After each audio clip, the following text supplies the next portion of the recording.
I've been hearing from a lot of you on Facebook and Twitter about the issue of Pell Grants, and I want to make it very clear where I stand. I firmly oppose any cuts to the Pell Grant program, but I am concerned that some for-profit colleges are taking in billions of dollars in federal financial aid and not producing good results for students.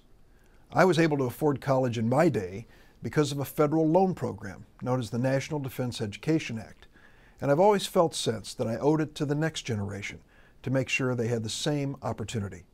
We've got to maintain the commitment we made over half a century ago to ensure that no student is denied an opportunity for college and beyond because of financial need. This week we had a battle in Washington to preserve the Pell Grant maximum of $5,550. The House Republican budget originally proposed reducing that by 15%. It may not sound like much, but when I spoke to the president of a private college in downstate Illinois, he said it would cost him 5% of the student body, 1/20th, would leave and they may not return. Now I support investing in Pell Grants. Nearly 8 million students across America rely on them to get a college degree. Our nation's future and their own personal future will depend on that success. But we also must ensure that the students are completing degrees and gaining useful knowledge, not just being burdened with mountains of student loan debt. For-profit colleges are the fastest growing segment of higher education. They consume a disproportionate share of federal financial aid.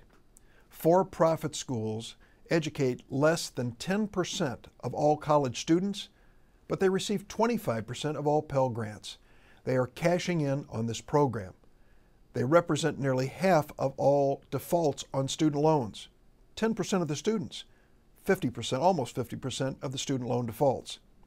We need to make sure that we don't end up with another subprime mortgage fiasco, with low-income students mortgaging their futures not on overpriced homes, but on worthless diplomas from for-profit schools, and with the taxpayers ultimately on the hook again if these students default on their student loans.